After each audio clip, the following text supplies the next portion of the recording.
Sure. Do I don't you think want I an need help image? understanding the. I'll give you No, an image if that helps. Here, are you on a computer or are you on no, your phone? Your volume sounds normal and good, so I'm assuming you're on your computer, right? yeah, I'm on my So, laptop. so there, just look in, You just can look send in, me that. well, just look in general. It's not complicated. It'll take you 2 seconds to look at. So just open that, okay? Do you have that PDF open? Yeah, and I'm not struggling with this at all. I understand Okay. this. This is not controversial. Okay, This wait, is but at odds with. Sorry. let's stay on point then. So we're dealing with this argument, remember, because the first argument with P4, we agreed there's no argument for P4, and therefore there's no reason to think that argument is sound. So now you say, okay, well, I've got this other argument. It starts at P14. So we're looking at premise 1 of this argument, which says that if the trait equalization process is an array of worlds, then somehow complete equalization is impossible. All I take complete equalization to refer to is when we're talking about the last world. So I'm asking you what the heck you mean by that. You raised some kind of problem like I don't know what equalization is, so now I've given you an easy way to understand equalization, and now I'm returning to the question. How is there somehow some kind of tension between having this series of worlds and talking about the last world where equalization is complete? So if you've defined complete trait equalization as the last world, then that's uncontroversial because that's simply the case. You've simply defined it as such. Okay, so wait, so let's just stop there. So by a charitable interpretation of what's being said, this P14 is not true. By a charitable interpretation of it. Yeah, by a charitable so you understand what's meant by trait equalization. You understand what we're talking about, right? I've given you an interpretation that's charitable. And now you're saying, okay, well, in that case, there's nothing controversial. There's no problem here. So now I'm just asking you to back off of P14. I mean, it seems like you're saying it's false, but at least grant that there's no reason to think it's true. Yeah, so if you're going to define the last possible world as the fully trait equalized, then that's what everyone would do. That's definitionally so. There's nothing idiosyncratic there. That's what everyone would do. But yeah. Well, we can talk about that. But if that is the case, then P14 no longer is it's no longer a specific critique. It no longer makes sense because it's critique. It's now trying to critique it in a different way. We're now understanding the trait equalization. Right, so with respect to the charitable interpretation of what name the trait is talking about, there's no reason to think P14 is true. Yes or no? In the way that it's written with that definition of final trait equalization, then P14 no longer applies, and I'd have to rewrite P14. Wait, but, like, look, I understand that it's hard to just say a thing I said is true, I'm not convinced is true, so I just want you to say it, right? Once I give you a charitable interpretation of what name the trait is talking about, there is no reason to think P14 is true. Yes or no? Yeah, I can concede P14 and supply a new argument based upon my new that's where we want to elimination go. of Right, so that's where we want to go. So we understand that first argument with P4. There's no argument for P4, so there's no reason to think that's sound. We understand this second argument with P14. There's no argument for P14, so there's no reason to think this is sound. So now if you want to try a third argument, you're welcome to, but that's 2 in the trash can. So do you want to try another? Yeah, sure. So what I said in the debate even is, if you reject P4, that's fine. If you reject P14, that's fine as well. But then I'm left without an understanding of how the name trait argument actually is working. And so I'm going to have to go back to the drawing board and understand what you're actually saying. Do you want to go through the argument? I mean, it's I need to get the deduction tree. It's really not complicated. Like, look, here, name the trait, explain, okay? See in general there? Just open up the deduction tree, and let's just go into it, and let's just look at it. So here we go, name the trait. I'm opening up the deduction tree, so let's just go through the premises, right? So if your view affirms that a given human is trait equalizable to a given non-human animal while retaining moral value, so that is to say that the last world in the series is one where the beings are of value, right? Then your view can only deny the given non-human animal has value on pain of contradiction, moral value, right? So that is just to say that if you take a view where the human has value, if your view affirms a given human is trait equalizable to a given non-human animal while retaining value, right? So that's to say, if value is retained throughout the trait equalization process, then to say that in that last world we're talking about a being who's not valuable, you're going to get a contradiction, because you're going to be saying, when you're talking about that final world, the being in question is of value, and it's not the case that the being in question is of value. Sure, but we've got two beings here. We've got a given human and a given non-human animal.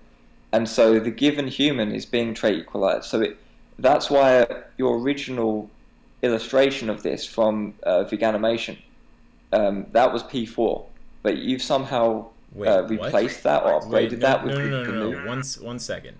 With this first premise, do you see a problem? Yeah. Okay, what's the problem?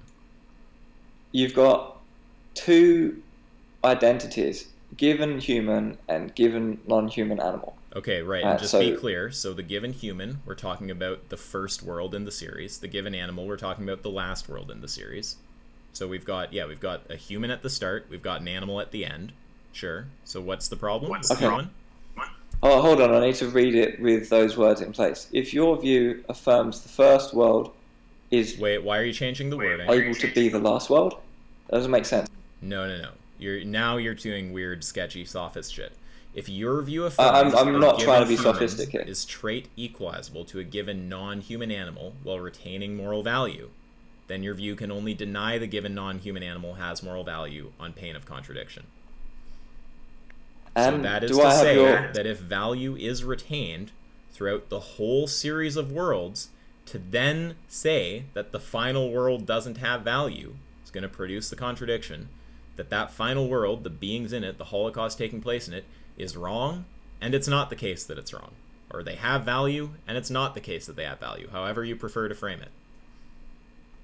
Okay, so just to get some clarity, the word given human means first world, and given non-human animal means last.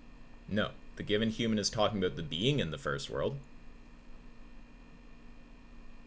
Yeah, the being in the first world, and the non-human animal is the being in the last world, right? Okay, so if your view affirms that the being in the first world is able to be the last world of the being in the last world whilst retaining more value. No.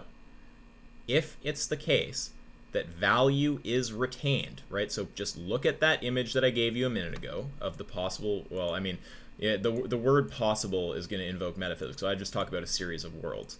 But, I mean, I'm sure you can talk about possible worlds. It doesn't matter. I just try to make as little baggage as possible. Because we could just talk about conceptualizable worlds. Some people would say conceptualizable and possible are the same thing. The point is there's just some philosophical nuance there, so it's easier to just talk about a series of worlds. Okay, so just let me remember what we're talking about. Oh, yeah, so what we're saying, right? So we have the human Holocaust in the first world. We have the animal Holocaust in the last world. Now, we're going to roll through this series. We're going to go World 1, World 2, and for each world, we're going to ask you, is the Holocaust that's taking place morally problematic? Now, if you say it's the case that at no point do we arrive at a world where it's non-problematic, but then you tell us that the last world is problematic, you're going to get a contradiction, right? That the last world is and is not problematic, that the Holocaust taking place in that world is and is not wrong, right? That the being in that world does and doesn't have value, whatever the framing might be based on how exactly they've spoken. It can't be the case that value isn't lost anywhere in the trait equalization process, yet the last world somehow beings in there are fine to Holocaust. Okay, so what's happening here is the central argument doesn't appear to be saying what you just said. It appears that the central argument would need a reword. Wait, but this is not interesting, because all you're doing right now is you're saying, well, there's an uncharitable interpretation I could take. Now, I'm giving you a charitable interpretation. I'm explaining it to you from the ground up. I want to know if you can raise any problem with the charitable interpretation. Trying to say there's some uncharitable interpretation and I was reasonable enough in taking it, I don't care about that. I care about, is there a criticism of the charitable interpretation? Okay, but the charitable interpretation is literally something other than what it says. So now I would completely reject that, but I don't even want to humor that sophistry pathway. We can go down that after we get concession that there's no problem with the charitable interpretation, right? So, okay, so is there any problem once you're given a charitable interpretation that you can find? So let me get straight in my mind what this looks like. So we have a Holocaust world, and we have a human world, and I don't know what you're saying. Iterations of worlds in between. There's a human Holocaust in the first world. There's an animal Holocaust in the final world. Yeah, and so you're asking the person, is it okay to Holocaust these animals in the final world? And they say yes. And then no. What you're asking them, what you're asking them when you're now you're getting into what happens when you run the argument, right? So that's going to get that's going to get into the dialogue flow. What we want to know right now is if you grant that the syllogism is sound, right? So you're supposed to have arguments against the syllogism. We went through the argument with P4, that's not sound. There's no reason to think it is. We went through the argument with P14. There's no reason to think that's sound. I'm asking, do you have any kind of argument at all that you can give that the syllogism is unsound, right? If you have some other critique that you want to move to after that, like, oh, I can name traits, or, like, I don't fucking know. If you have some other criticism, we can talk about that after. In the meantime, yeah, sure. Do you acknowledge right now, we're that talking the about syllogism this. is sound? Yeah. Is that syllogism in yellow sound? Yeah, so we're talking about the syllogism, and the problem that I'm having right now is I read the syllogism and it means X to me, and then you're explaining what the syllogism says and it means Y. Right. And so X is the uncharitable interpretation. Y is the charitable interpretation given to you by the person who wrote the argument. Is there a problem with Y, or is Y sound? So ignoring what I'm saying in yellow, what you've just said, ignoring is what? No. I'm asking you exactly about what's written in yellow. I'm giving you a clear interpretation of what's being said there. And I'm asking, is there any problem at all, right? Is it unsound? Yeah, I'm just confused because it's not lining up. We've got two conflicting things. Is it unsound? What I'm looking at on the screen is unsound. What you're explaining is something different to what I'm looking at. What I'm telling you is what's on the screen, Footsoldier. What is it that I'm saying? What is it that I'm saying that is not representative of what's on the screen? So you've just defined full trait equalization. You've defined that as moving to the last world. No, trait equalization. Full. So if you talk about when traits are fully equalized, you're talking about the last world. If you talk about the trait equalization process, you're talking about setting up that series of worlds, moving through them, and asking which ones have value. Right. So I've got a given human called Fred, and I've got a given non-human animal called Chicken, and we move Fred into the last world, and I've just said that this what do you mean you move Fred into the last world? Well, if where's there's no that talked about? Yeah, but I care about Fred, right? No, so you don't get to just make things up and be like, well, if I like put Fred in the last, like, that's not what the argument's talking about. Look. Well, Fred is a given human. We've been down two pathways, okay? The P4 thing was unsound. The P14 thing is unsound. I've given you a very clear explanation of what the argument means, which, although you're not going to flat out say it, you clearly think is sound, right? So now the weasel pathway that you're on is you're trying to explain how somehow what I'm saying is not representative of the argument. What have I said that's not clearly representative of what you're looking at in yellow? Well, I just don't understand it, because you're saying trait equalization process. No, one second. I thought that we understood that the charitable interpretation is sound. I thought that what we're arguing about now is whether the charitable interpretation is an interpretation of the argument or not. Are we now back to the charitable interpretation isn't sound? Well, I'm just saying the charitable interpretation, quote unquote, is different from what I'm seeing in yellow. You're saying it's not. Look, sorry, just are you aware of when you don't answer things? Like, I don't get it. Like, is it intentional? Is it like, do you understand that you just completely avoided what I asked you? Because this is why I get annoyed when I talk to you. Like, do you understand that you just completely dodged what I asked you? I'm trying not to. I'm just literally right now. What's happening is I'm confused about. Just track this, okay? We went through the first argument. There's no argument for P4, no reason to think it's sound. We went through the second argument. There's no argument for P14. There's no reason to think it's sound. Now I ask you, is there any argument at all? You try to say, well, I'm not sure what is meant by what's in yellow. I give you a charitable interpretation. As far as I can tell, you think the charitable interpretation is sound, and then you want to move to saying that the charitable interpretation isn't representative of what's being shown in yellow. I ask you how, but then you start talking about the charitable interpretation not being sound again. So now we're back to that, and I'm asking you, is the charitable interpretation sound? If no, then we're going to go down the pathway of why is it not sound? And if yes, then we're going to go down the pathway of how is the charitable interpretation not a completely legitimate interpretation of what's in yellow? So let's start with the question, is the charitable interpretation sound? Just yes or no? Yes or no, because I don't fully understand it. Okay, so what's I don't understand it. I don't understand how I can have a given human, let's say Fred, given human, and a given non-human animal, let's say chicken, and how they can... I'll walk you through it. So go back to the image with the world series.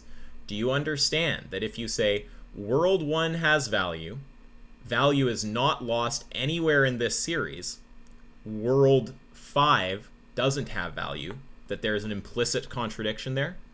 Because value isn't lost anywhere in the series implies that world 5 has value. When you then say it doesn't, you're contradicting yourself, saying world 5 does and doesn't have value. Do you follow that, or do we need to just go over that like over and over again? Well, look. This is what Avi was trying to say. I agree that world 5. I wouldn't say that it has value and doesn't have value at the same time. No, I'm not asking what you would say. I'm asking if you understand that that would be a contradiction. If someone says world 1 has value, value isn't lost anywhere in the trade equalization process, and world 5 doesn't have value, do you understand that a contradiction is implicit there, yes or no? In this case, that would great. Be a okay, contradiction. so that's good. So we understand that if you're saying the human's trade equalizable while retaining value, that to then say the animal doesn't have value is going to produce a contradiction. So that's P1 right there. The second premise is just saying, and we'll go back over P1. The second premise is just stating that it is the case that your view says that. And obviously, this is only an argument that you would deliver if someone does have a view that says this, which is why this argument follows in the dialogue tree if someone says no to the first question, right? So do you understand the first premise now? Is that nice and clear? I'm just going to think about this 1 second. So I've got... okay, so... Well, here, stop trying to go down crazy pathways. Just let me walk you through it, right? Like I just did, because you just agreed. So that seems like a stable way to do it, okay? So if we say world 1 has value, and we say value isn't lost anywhere in the trade equalization process, and we say world 5 doesn't have value, there's a contradiction implicit there, right? That world 5 doesn't have value. We agree about that? If I'm using this sort of like no, Footsoldier, look, can we just please just drop the ego stuff? You don't have to keep saying if I'm using this interpretation, if blah blah blah, to try to make it sound like everything you said in the past is reasonable. Okay, I don't care about that. You can go make videos about how all of your past weird things you've said on this topic were somehow reasonable based on the knowledge you had at the time. I just don't care about that. I care about if there's a criticism of the charitable interpretation. Now, you agree, right, that if the being in the first world has value, value isn't lost anywhere in the trade equalization process, and the being in the last world doesn't have value, that there's an implicit contradiction there, that the being in the last world does and doesn't have value, correct? Let me just think about this 1 minute. Okay, we can go over this as many times as you want, because once you understand this, you should be able to understand P1. I'm just going to collect my thoughts for 30 seconds and I'll get back to you. That's fine. You can go collect them for a few hours. I'm not going anywhere. Well, I mean, I won't literally be in VC, but I'm easy to find.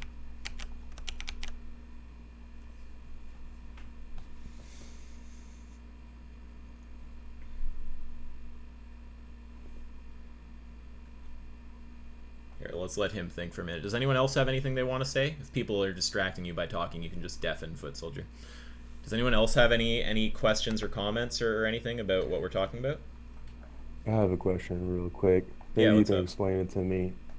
How, okay, so I've been kind of in and out, but how is the truth value of a conditional premise right now in question? I mean, I can literally say anything framed as as a conditional with an antecedent and a consequent. But how is it? I just don't understand how the truth value of a conditional premises can be in question. Well, yeah, that's a very like analytic way to approach it. Obviously, you understand when a conditional's false. Do you know like basic, just kind of like PL and how a conditional is represented with like Boolean values and stuff? Yeah, I'm just saying, like, I can say something that You is absolutely Well, here untrue. I'll just make it so like a conditional statement, P implies Q, right? An implication. It's going to be true when P and Q are both true.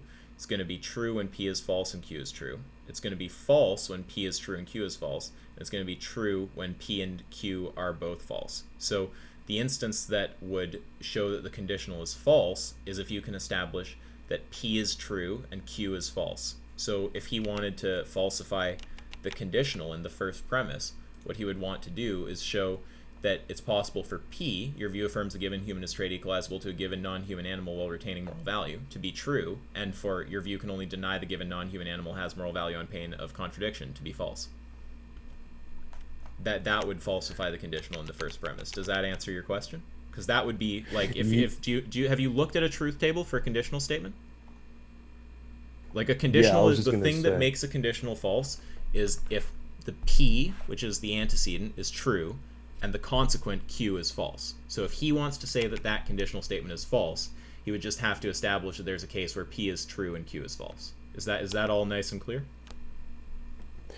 Yeah, because is that like the biconditional truth table? No, that's just a conditional. A biconditional is slightly different. And I encourage you, because you sound like you are trying to be like rigorous about how you think. I'd encourage you to just do the prop logic bot stuff. Like you can learn all the instructions there, do the quiz, and when you can do it competently enough, it'll give you a passing grade and you'll get a roll and stuff. The truth tables for conditional and biconditional are slightly different. So biconditional is true when P and Q are both true, false when P is false and Q is true, false when P is true and Q is false, and true when P and Q are both false. The conditional is Gotcha. yeah, it's yeah. So and I already told you the truth table for a normal conditional, but yeah, it's true when P and Q are both true. It's true when P is false and Q is true. It's false when P is true and Q is false, and it's true when P and Q are both false. So Okay, so essentially so they're it's almost the same. There's just one condition where a conditional statement would be true and a biconditional wouldn't. okay. And that's the So instance where for P is false and Q is true. A conditional would still be true then, a biconditional wouldn't. gotcha. So It's hard if you're not essentially for looking at it on paper, but just trust that there's a slight difference no, I between those gotcha. two. No, that makes sense. So the biconditional essentially is it's only true if both P and Q hold the same truth value. Yes, yeah, that's an easy way to think about it, correct. And the conditional it still has one condition where it's true when they have different truth values, which is if P is false and Q is true. Conditional is always true if the antecedent is false. Yeah, so there's Which just is the third. Mhm. Like if we're thinking about a truth table, it would be like the third truth value, right? Well, technically, there's not actually a set order for how you have to like order the true and false conditions for P and Q, so it doesn't make sense to call it the third. But it's just that in the instance where P is false and Q is true, a conditional P implies Q would still be true. A biconditional P biconditionally implies Q would be false. So there's one condition that they would Gotcha. differ on, yeah. I was just thinking of it in terms of like true, true, true, false, false, true, and false, false. But Mhm. yeah, I see what you're Well, saying. well, I There's can no I can tell necessary that way. you're thinking very analytically. So like you're the kind of person who I always am like go learn logic. It doesn't take long. You can learn prop logic in like 2 hours, and then all of this can just be like rigid and formulaic in your head, and you'll just find it super useful. Like, I don't know a lot about logic, but having a basic understanding of those kind of systems is just insanely helpful. Yeah, thanks for explaining that. Yeah, of course. And there's people in here who know way more about logic than me. Once you learn PL and stuff, you want to learn more, you talk to, well, there's a bunch of people in here. Footsoldier, have you made some process, or do you want us to just give you a while to think, and maybe we'll pick this conversation up at a later date?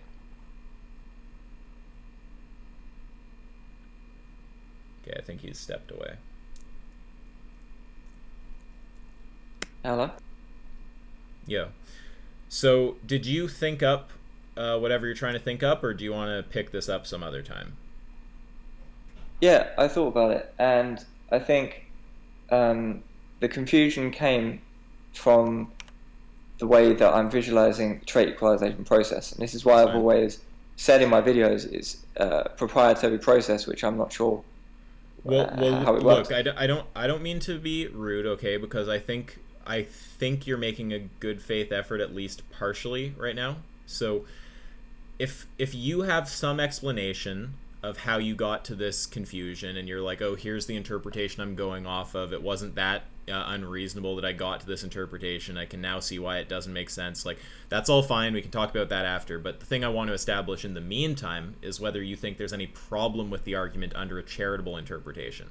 So under a charitable interpretation, you seem to understand what's being referred to by trait equalization. You seem to understand that if the first world is of value, and there's no point in the trait equalization process where the value's lost, and the last world isn't of value, that there's an implicit contradiction, that the last world does and doesn't have value. And it sounds like you understand what you need to understand that the syllogism is sound.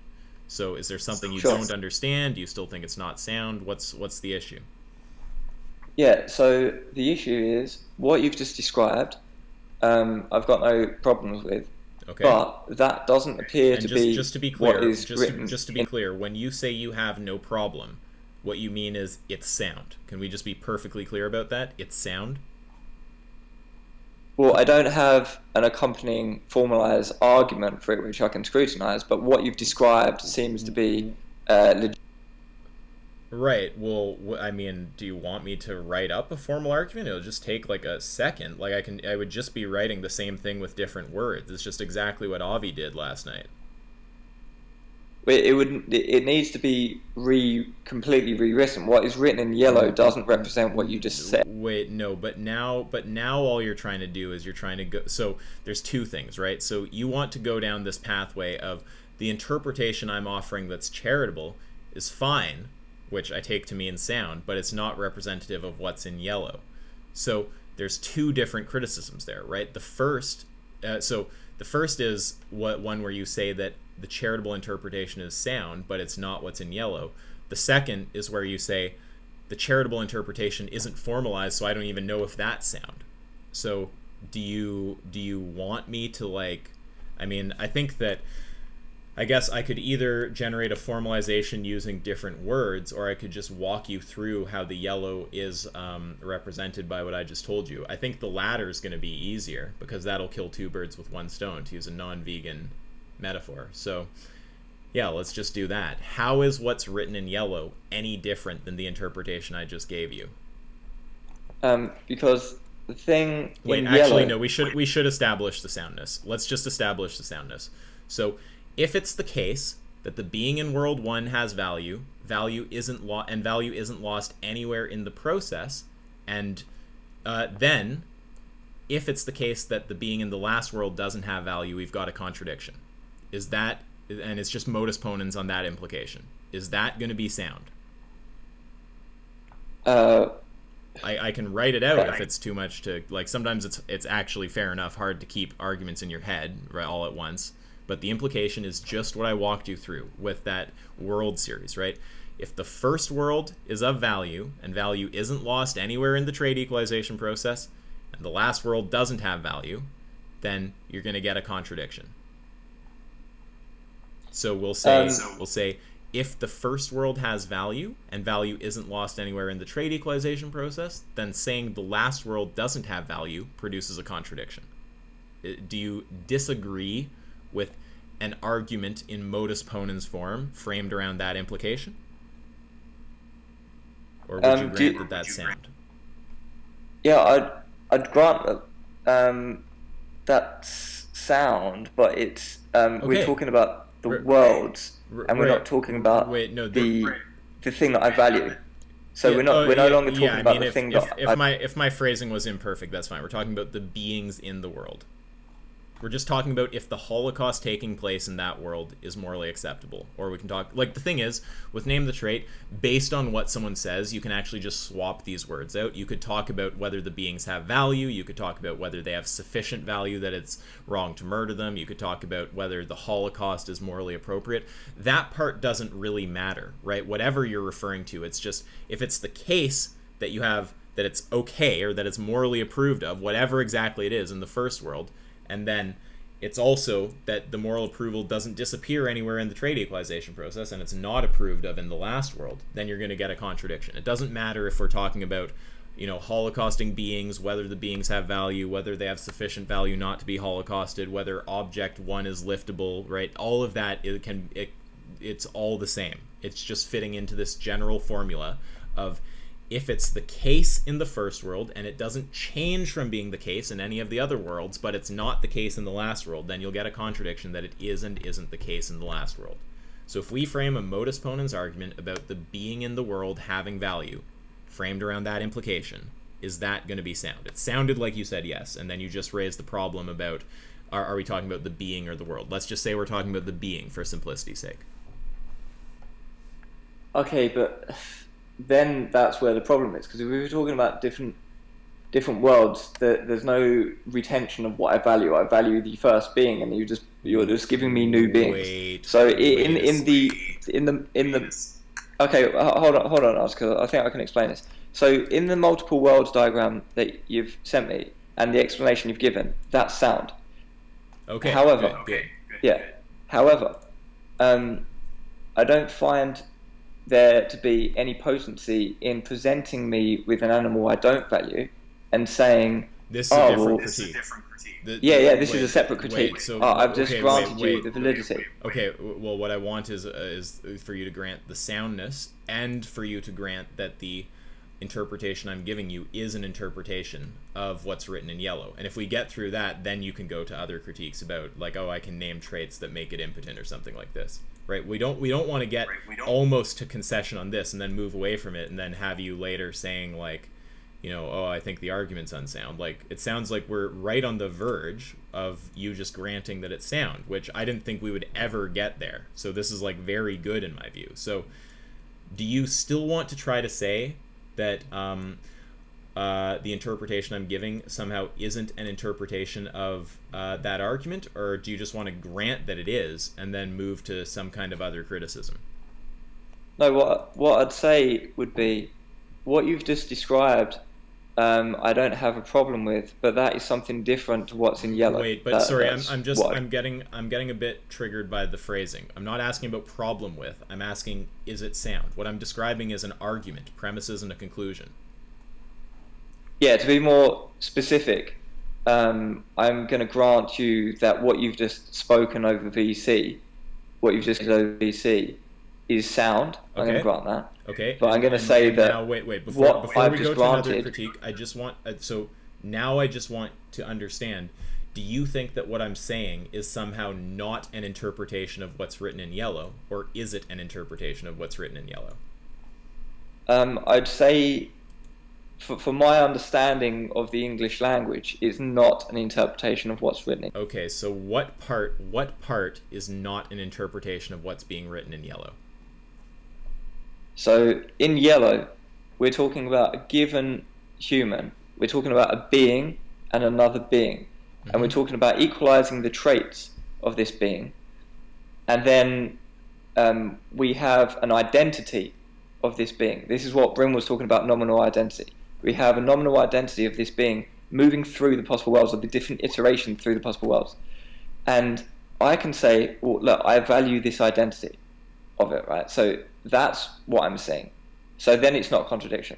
But if you're saying, no, that's just something different to what I'm thinking, then this needs to be reworded because I just don't understand what's written there. I don't actually understand what you think you're saying right now. So let's just go through the yellow step by step. So if your view affirms a given human is trait equalizable to a given non-human animal while retaining value, what that means, we look at this series of worlds, we're saying if the being in the first world has value and value isn't lost anywhere in the series of worlds, right, in the trait equalization process.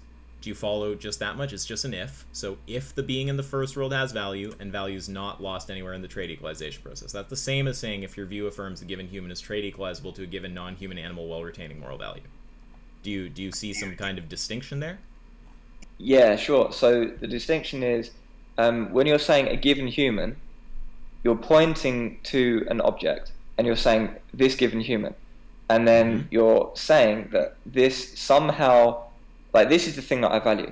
But now you're presenting me with iterations of something which is not that thing and saying, where is the value lost? Well, I don't. No, sorry. You're just, and this is why I said it would be good for you to know how logic works on a basic level, because this is what we're looking at here is an implication. Okay, P1 is an implication. P implies Q.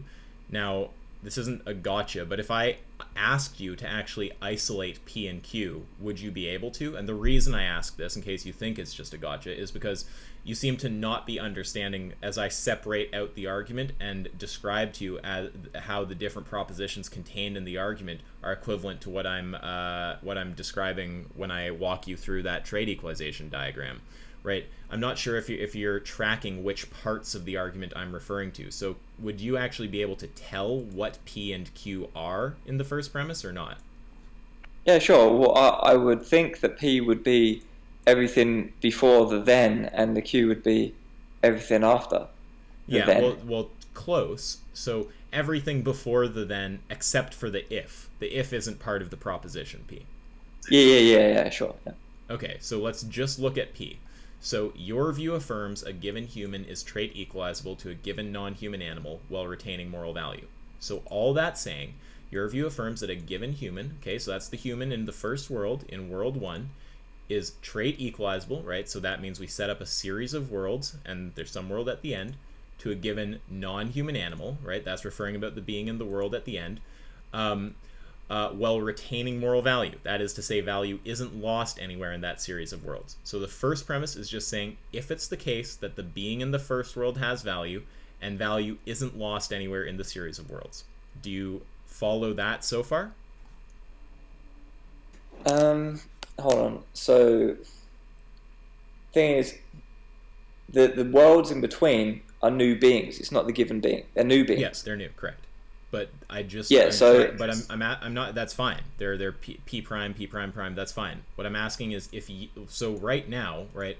I'm just trying to remind you where we are in the conversation. The first argument with P4, there was no argument for P4, so that was unsound. The second argument with P14, there was no argument for P14, so that was unsound. After that, I gave you the syllogism and I asked, okay, well, is there any criticism that this is unsound? You said you didn't understand what it means, so we cleared up some of the terms in the argument, and we eventually reached a point that you actually said that my interpretation of the syllogism is sound. But now you're doubting that what I'm telling you is an interpretation of the syllogism. So we're just going through the syllogism proposition by proposition, and I'm seeing if you agree that what I've talked you through with the trait equalization diagram is equivalent to the propositions that are stated in the syllogism, right? So that's all I'm trying to find out. If you start saying something else about, oh, like you're saying, well, the being in world 2 is a different being, it's like, well, that's just not telling me if you agree that P1, which is your view affirms a given human is trait equalizable to a given non-human animal while retaining moral value, is equivalent to what I'm describing in the trait equalization diagram. That's what I'm trying to find out. So let's just try to be clear about this. So your view affirms that a given human, right, so that's the being in that first world, is trait equalizable, so that means we can set up the series of worlds to a given non-human animal, so that's telling you what the being is in the final world, while retaining moral value. That is to say that value is not lost as we move through the series of worlds. Do you follow that entire P? Yeah, I follow that.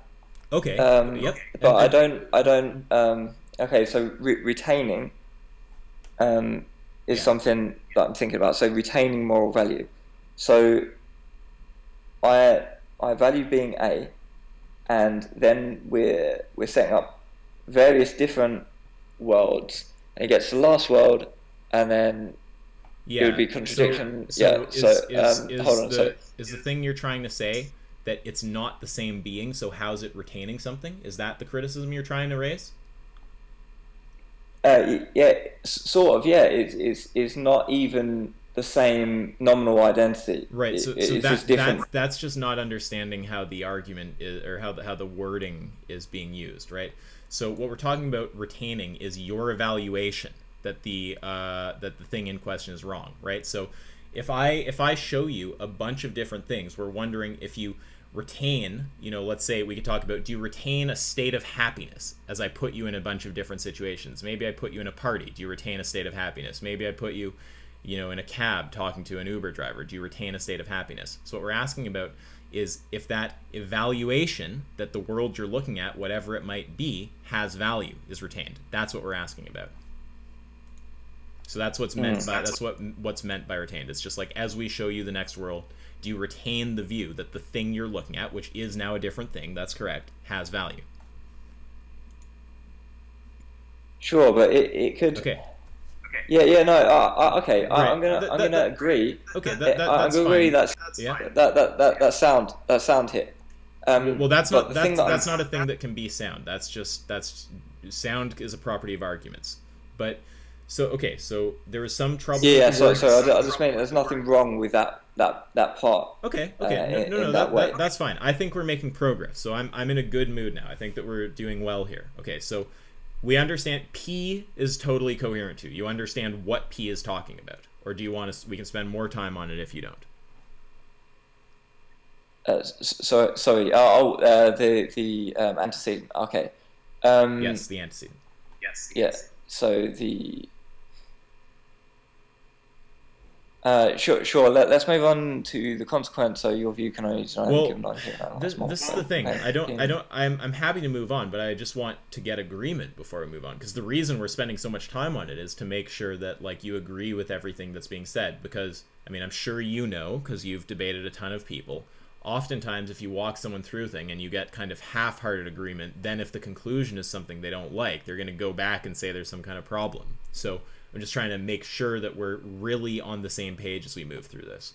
So the first premise there, P implies Q, is the structure of the premise. P, the antecedent, which it sounds like you're tracking all this, is your view affirms a given human is trait equalizable to a given non-human animal while retaining moral value. So all that's saying is the being in the first world has value. We set up this trait equalization to the being in the last world, and at no point in that series of worlds would you say value's lost. Do you understand all that and agree that that is a completely reasonable interpretation of P, the antecedent, in P1 of the formal syllogism? Yeah, I'll give the thumbs up to the antecedent. Cool. Okay, that's awesome. So now the consequent, right? Then your view can only deny the given non-human animal has moral value on pain of contradiction. This is even simpler, right? We already talked through this verbally. I'm just breaking it down into parts, dealing with each proposition on its own, because those are kind of like the atomic bits of the argument. And if we do it like that, then it's easiest to see if there's any kind of non-mapping between what I'm describing and what's written in yellow. So the consequent is then your view can only deny the given non-human animal has moral value on pain of P and not P. So that's just to say, right, we've already set up the world series. The first one has value. Value isn't lost anywhere. So by implication, the last world is talking about a being that has value. If you were to say the being in the last world doesn't have value, you'd get a contradiction, obviously. Do you follow that part? Yeah, let me think about it for 1 second. Sure.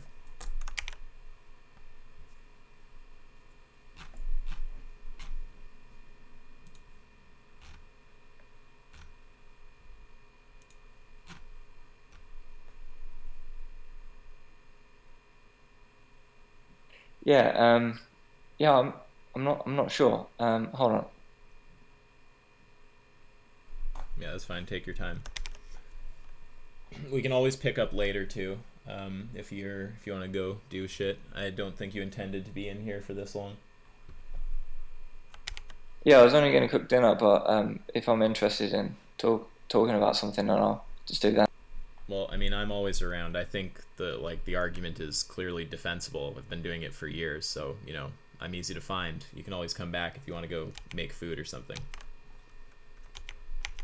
Yeah, I'm just thinking about it now because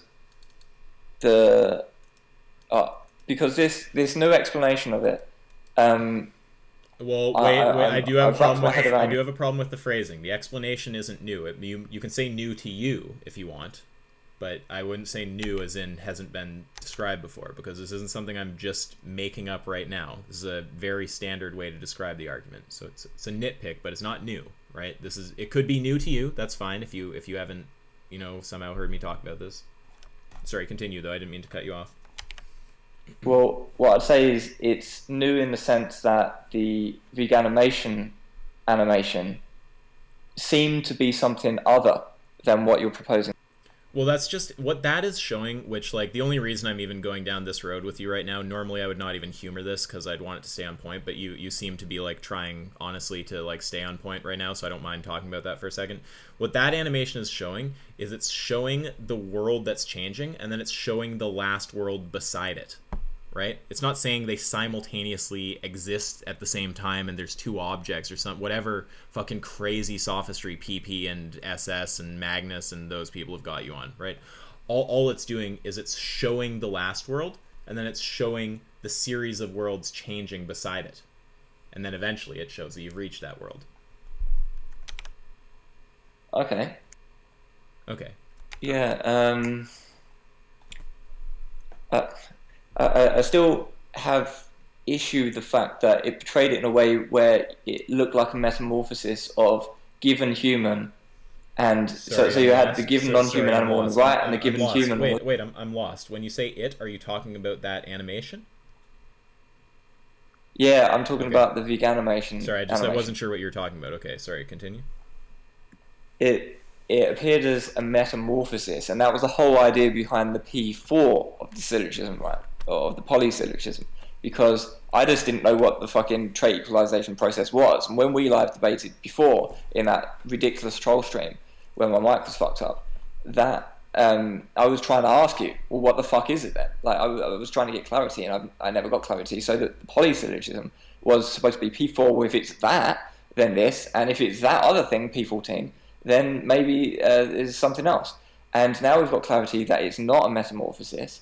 You're saying it's definitely these. Well, let's stop for just 1 second there. I don't necessarily have a problem with the word metamorphosis, but if you think metamorphosis has weird entailments or something, like if to you metamorphosis implies weird things about objects like simultaneously being in the same spot that are like different but are this, like, whatever the fuck that is, then I'm happy to just talk about kind of like what Avi did with you, right? Just talk about, like, here's a series of logical possible beings or logically possible worlds, right? Like, I don't care about language like metamorphosis or whatever. So if that's, so I when you say it's not a metamorphosis, like, I don't necessarily want to commit to that because that depends how we define metamorphosis. But it's certainly not some weird, like, ontological statement about two objects being the same or whatever you guys were thinking there. Well, that was the whole shit that I was making my videos about. Like, that was the critique, and I never felt like I never felt like you clearly explained how it wasn't a metamorphosis. So that's why critique stayed around. Well, wait a sec. But right now we're getting into something else, right? Right now we're getting into this question of, and this, like, I just have to be fully honest. This is like something someone does if their ego is threatened, right? Like, I've done this also. Like, obviously what you're thinking is like, okay, this actually seems dangerously sensible. I don't want everything I've said to be fucking stupid. So I might not be able to crack through to you right now if you're coming from that frame. But I would just encourage you to not come from that frame, because that's just going to change this into a debate about, was Footsoldier reasonable in the past? When really it seems like, fine if you want to do that, but it seems like the thing that would be better to discuss is, like, what actually makes sense here, and can we agree on something? And then maybe after that we can talk about, was Footsoldier reasonable in having whatever confusions he had? Because, like, I'm inclined to fight you on that and give my explanation for why I was reasonable and tell you why I think that I did give adequate responses and you didn't, and get into all that. But that is can't we both agree that that's gonna swerve us away from just figuring out what the actual truth is here about what makes sense?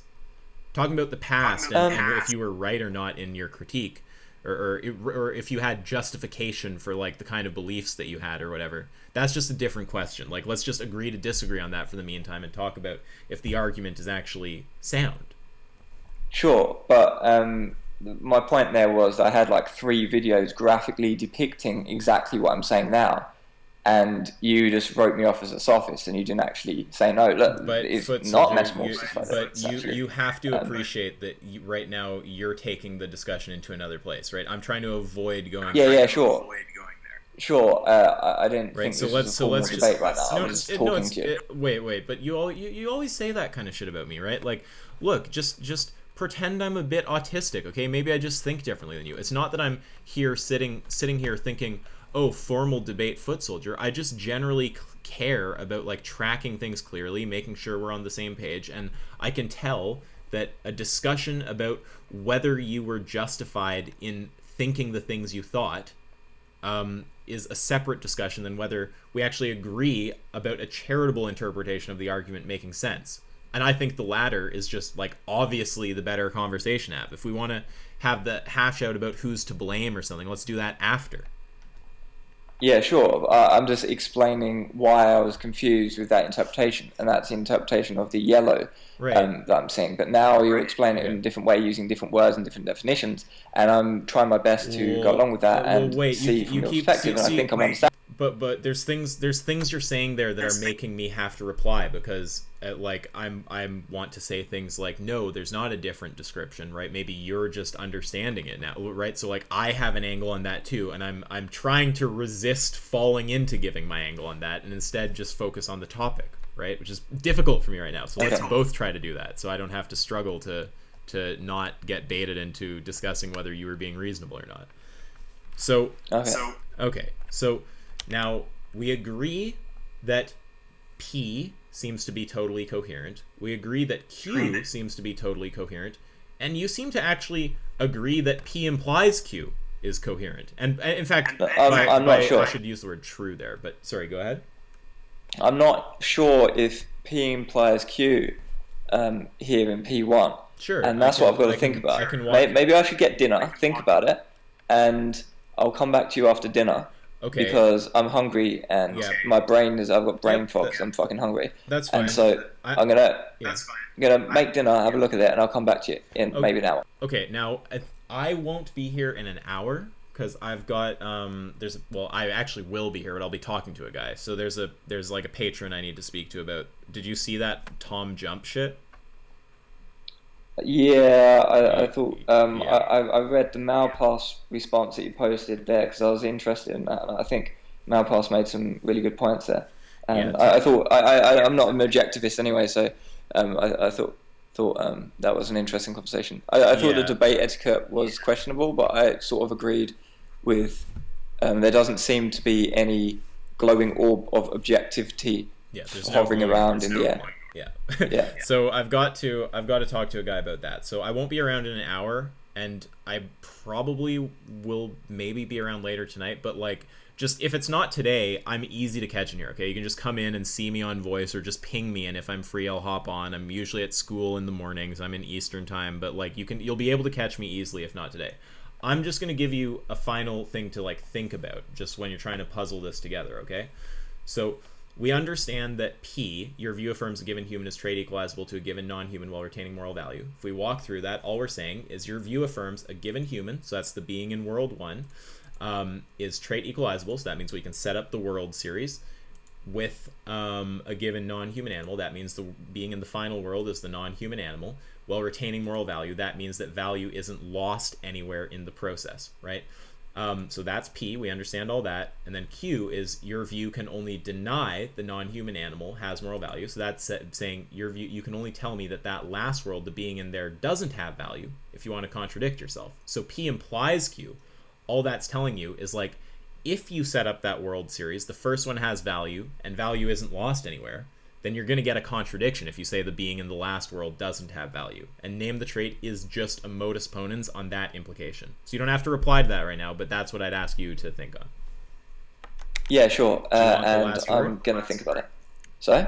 Do you want the last word? I'm just gonna go and make some dinner, think about it, and come back to you. I don't know if you're recording this or not. I was just like talking to you about it, and I'll get back to you after obviously tomorrow maybe. I recorded like half of it. I'll put it up so you can watch it over. Yeah, okay. I'm just hungry and maybe not thinking at my best right now, so that's fine. I don't know. Eat some food. But and I'll come back to you about the consequent tomorrow or something. Okay, good chat. All right, have a good one. All right, sweet.